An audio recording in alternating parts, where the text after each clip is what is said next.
All right, today is Monday, August 18th. Time for another Buoy 10 update. I'm keeping the phone a little low right now because that wind is blowing out of the south again. Sheesh. So this morning, the bite was really good for the entire fleet. And then that south wind came in, and not only did it make it really hard to control the boat, but it also made the fish just completely shut off. So when I was watching them on my active target, they'd come in, look, bail. They would just slide through the gear. They had no interest in engaging and turning and actually hunting the gear. So south wind killed the bite, but fortunately we had a lot of fun beforehand. Lots of kings were caught down low. When I say down low, basically Hammond down and Fort down all the way through pretty much the incoming tide. There were some fish caught up above the bridge today. Like we've been saying, it should be a tongue point tide here the next couple of days. I don't know. Do I go be the test dummy, the guinea pig?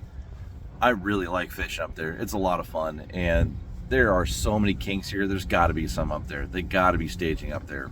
Have to be. But I might wait until close to high slack tomorrow to even consider doing that. So I don't know, but today was a lot of fun. It was chaotic at moments because I think we had 4 on at once. It was a blast. It was a great time. But what's really cool is that we actually had quite a few coho show up. Lots of coho. It was just random though. You just go through a pod and you get 2 or 3 grabs and hopefully land one of them. Hopefully it was hatchery. Our hatchery to wild ratio still stunk today. That wasn't very fun. It was still letting a bunch of fish go, but hey, you got to see the rod fold over a few more times, which is great. And I can show you what type of day it was. That's what type of day it was. Just a yard sale of gear back here. So I get to go retie a bunch of spinners today. Spinners were definitely working for me, but I also know a lot of fish were caught on spin fish and on the YBC cut plugs. I'm personally running these spinners mainly because I freaking love blades. I love spinners. Sometimes to my own detriment, but man, I love fishing spinners. Ooh, you know what? All these kings round, I might go old school and throw out a Green Machine or Red October and put a big old size 7 behind it. That'd be really fun. We were catching them down in like 30 feet of water, and if I can get them to stay in that 30 foot, ooh, I could mop them up with a size 7. That's fun. That is some of the most fun that you can have on a big spinner. They just woof, and that rod just, yeah, it's great. I love it. Instead of these little zips with the Pro Troll and 3.5 blades, if it's a size 7, it's no doubt rod folds over, pinned, stays pinned, line ripping. Yeah, I might have to do that tomorrow.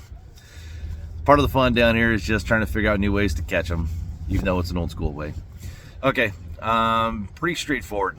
There's a lot of fish here, plenty of fish. And as these tides begin to grow, the fish will start to move upriver, and we'll wait on the next set, but I think the next set's already here. I know that today was the last day for the ocean. The guys that were out in the ocean did okay, but it's done now. Over. So, nothing else to miss out on out there. Everyone's going to be back inside. Hopefully this south wind quits. Looks like it's forecasted to finally be done after tomorrow. Maybe a little bit more tomorrow, but should be just about done.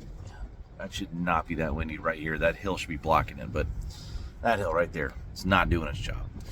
Okay, time to go tie some spinners. Quick and easy, but we'll see you guys tomorrow. Later.